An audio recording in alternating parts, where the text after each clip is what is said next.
Now, after using this phone for over 3 months, there's something that I realized. The iPhone 15 is great for the consumer, but it's pretty bad for the Apple ecosystem.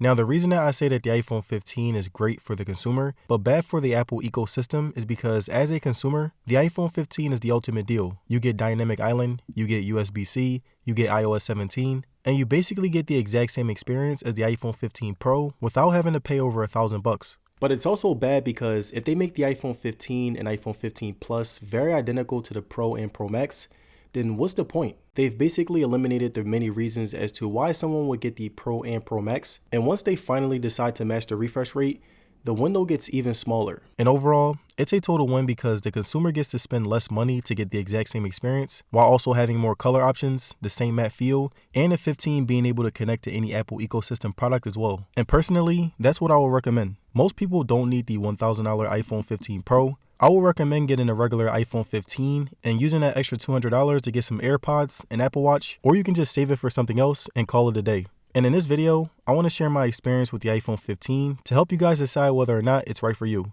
Now, the battery on the iPhone 15 was the definition of average, not great, but also not the worst. I put a pretty heavy strain on it, and there were times where I couldn't last all day. Most of the time, I was putting a ton of hours using social media. I didn't do too much gaming, but I did shoot some videos on my channel with it. And by the end of the day, there was a 70% chance that it will be on 1%. And despite me being uncertain on whether or not it will last, I still never felt the need to use power saving mode or try any other ways to make it last longer. But there were days where I was getting damn near the same amount of usage and would end my day at 10%. So again, I will say that the iPhone 15's battery was painfully average. Day to day, I'm getting 5 to 7 hours of screen time a day. And if you're someone who has a life and gets around 3 to 4 hours, you're definitely going to last all day. The charging on the 15 wasn't the fastest, but it could get the job done. I would charge overnight, and during the day, it would take me a little over an hour to get it to 100%. The USB-C port was the best addition for me personally. Whether I have to travel or I'm in bed and need to grab a random cord, it feels good knowing that I can charge up all my devices with the same cord now. And even though the 15 added a nice feature that helped me out a lot, it still doesn't make up for the average battery experience all across the board.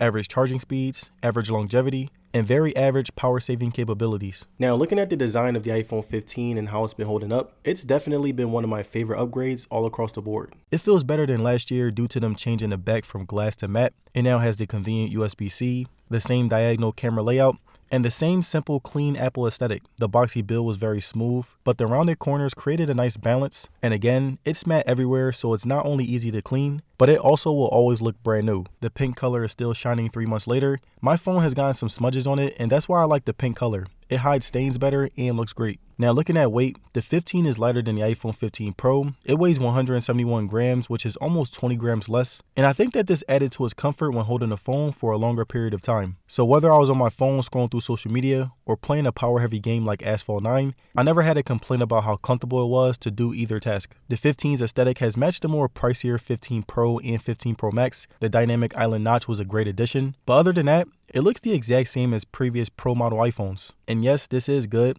but soon I would like to see Apple switch it up because their innovation has been lacking. Over the years, the Pro model iPhones have been looking the exact same, and everything else is following suit. Now, moving on to display, the iPhone 15 looks just as good as the 15 Pro. Punchy colors, vibrant experience, and high quality resolution. And the only thing that stops it from reaching the height of the 15 Pro is the 60Hz refresh rate. And this basically means that scrolling isn't as smooth as the 15 Pro. The 15's display is made up of ceramic shield. The resistance has been tested since this phone has slipped off my couch twice, and it has yet to have a scratch or crack, so it really does work to a minor extent. The premium look is the best attribute that this display has. The colors pop, the smoothness was apparent, and like most iPhones, it was visually stunning. The brightness has improved from last year's iPhone 14. If you're outside, the 15 can reach up to 1600 nits of peak brightness, and if this phone had a 120Hz refresh rate, I would easily be calling this the best display on a phone that's under $1,000. Face ID is still very sharp and accurate. Apple has been dominating the facial recognition game, and I'm glad to see that they've kept up the same consistency throughout the years. Now, the last thing that I wanted to touch on when it comes to the display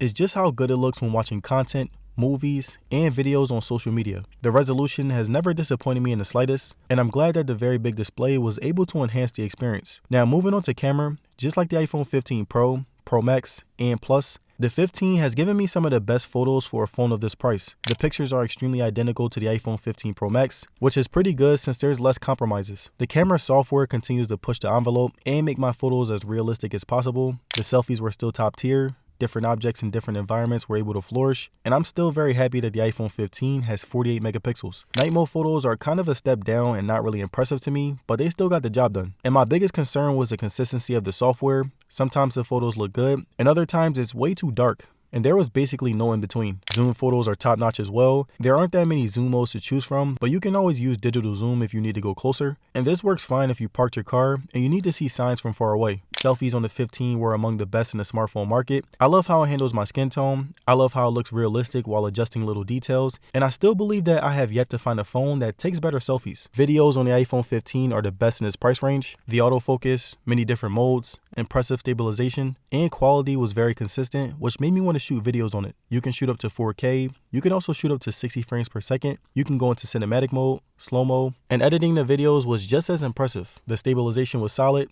Pans were smooth along with brightness and contrast, and everything pretty much looked top tier. And I want to give you guys some of my random footage that I was able to capture with my iPhone 15.